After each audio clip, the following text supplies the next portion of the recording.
محمد سيد الكونين والثقلين والفريقين من قرب ومن عجم يا ربي بالمصطفى بلغ مقاصدنا واغفر لنا ما مضى يا واسع الكرم نبينا الآمر نهي فلا أحد أبر في قولنا منه ولا نعم يا ربي بالمصطفى بلغ مقاصدنا واغفر لنا ما مضى يا واسع الكرم بشفاعة رسول الله وبكرامة Syekh Abdul Qadir Jailani Al-Fatihah. Bismillahirrahmanirrahim.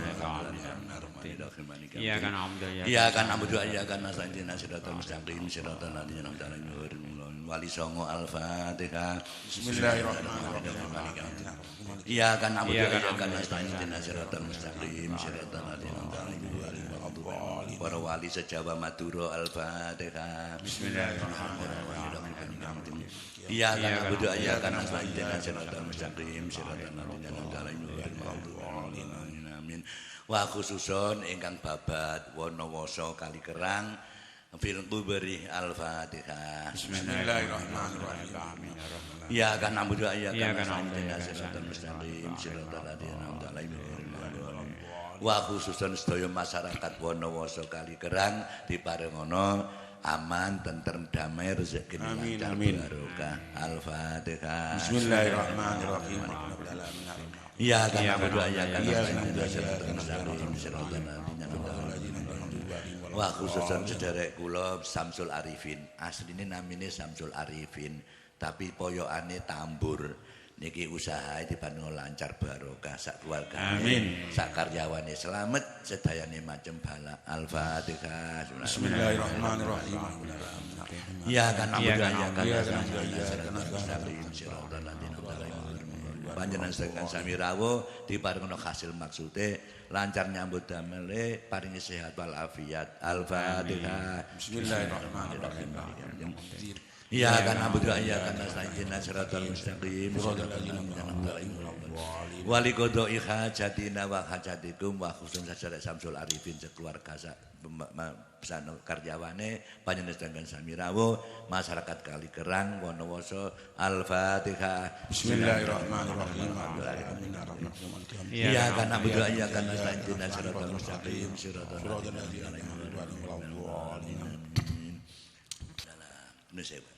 Assalamualaikum warahmatullahi wabarakatuh.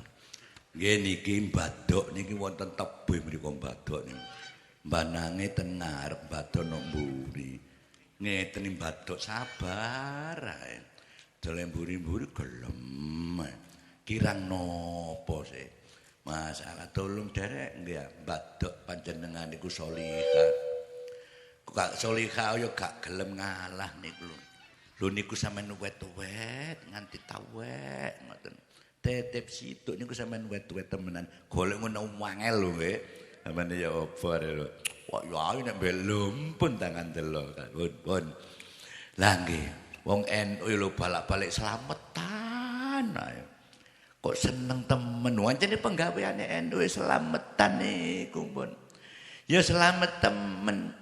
Jane yo repot tenggeri yo omane mbadok niki penggawean ruwet mbadok niku masakaken niki ngoten dugi mawon.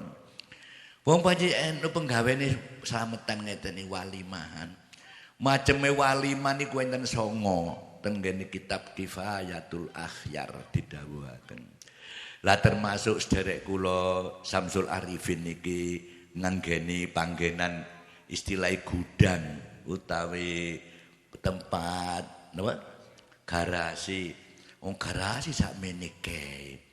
Kula takoni montore piro jan tasik sekawan dosa. Ah masih 500 apa? Oh sik kok nanggung. Mesisan ngoten ya. Masalah. Lho ngeten iki lho jenenge walimah napa jenenge? Niki namine walimah waqiroh. Maknane walimah wakiro niki manggoni pembangunan sing jek nyar. Niki jenenge walimah. Napa namine? wakira. Ten kene kitab Kifatul Akhyar. Omatas dadi selametan. Garasi dadi selametan. Lah kapan sugih selametan to? Lho justru selametan iki sugih derek. Wong NU penggaweane ngeten iki. Wong NU isine macem-macem. Enten PDI-ne. Ana P3-e, nggih. NU ngoten niku wis. Wancene NU bukan partai. Jeling-eling lho nggih. NU bukan partai. Jam'iyah. Pun paham nggih? Lu sampeyan eling-eling sak terusin nganti kiamat niku ngoten nggih. NU bukan partai. Jam'iyah. Mosok partai Jam'iyah ngoten ta kadene. Mboten rek. Ning ngeten pun gampang nggih. Wis ngeten iki NU selametan ngeten iki masalah. Menapa fadilahe selametan ngeten iki? Fadilahe kasiyate napa maneh? Apa nggih? Pokok kasiyate ngono ae wis. Niku nek nurut kitab Durratun Nasihin, mangke ditingali 49. Setunggal tambahe rezeki. Nek gelem slametan, rezekine ditambahi. Nek montore 40, engko iso 400. Apa tambah tek tanggane ta?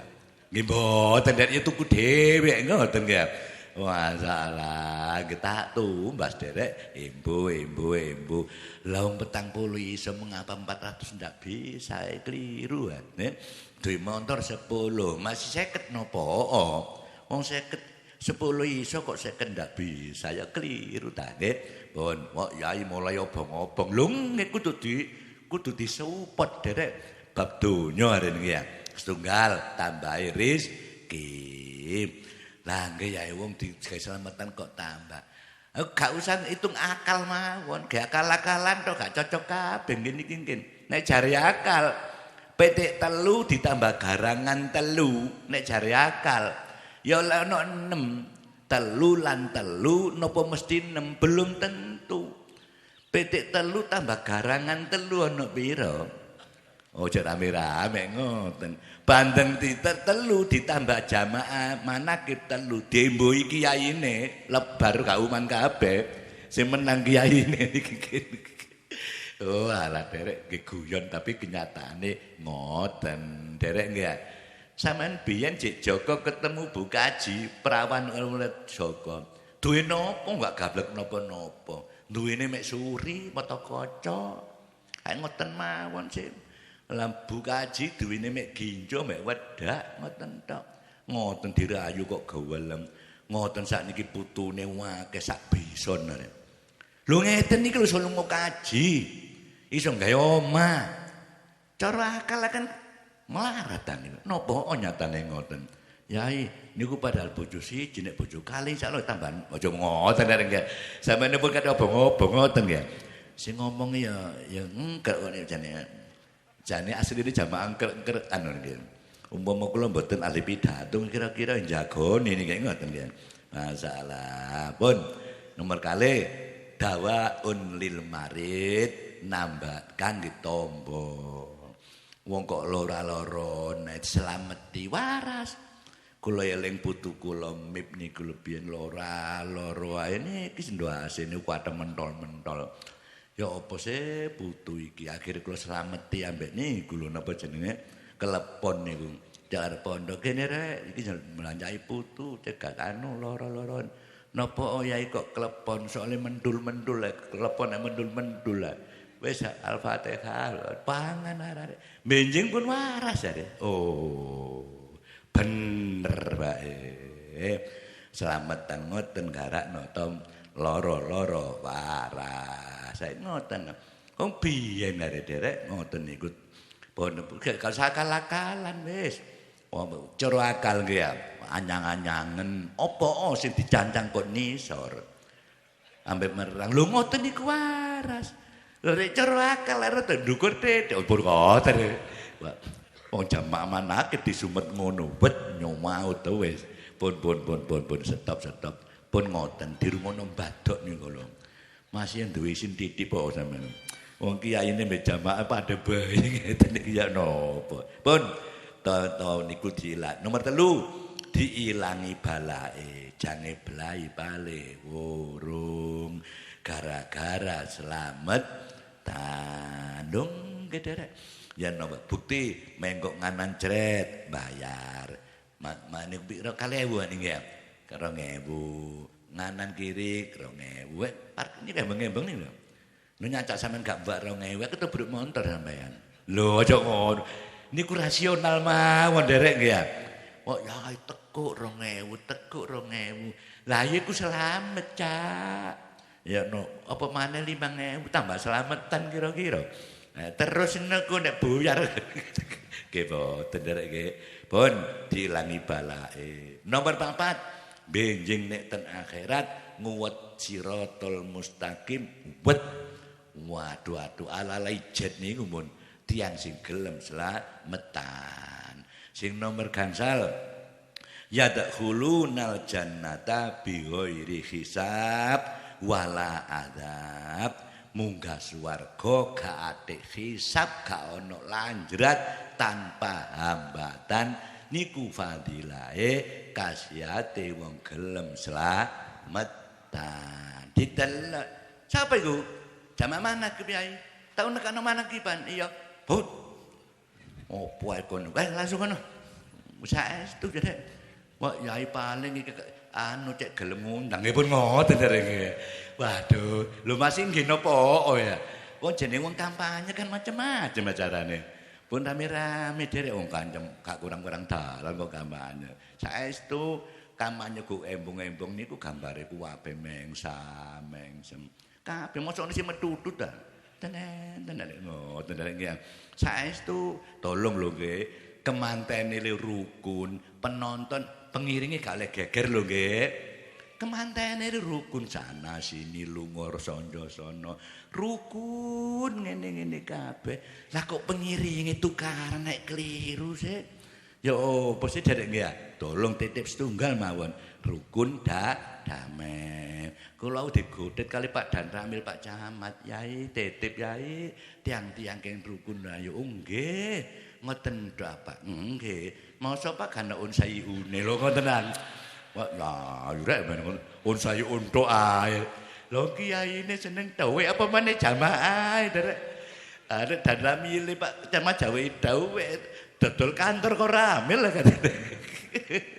Oh bayarane pas-pasan. Wong jabatan karir derek. Wong namine karir Pak Camat ya karir, polisi ya karir, Dan Ramil ya karir. Nek diterus-terusno sosial kaliren temen kene niku. Saged derek nggih. Wis muga tetep aman, damai, hasil maksud. Al-Fatihah. Salli wa sallim ala Muhammadin wa alin wa sahbihi ajma'in. Allahumma salli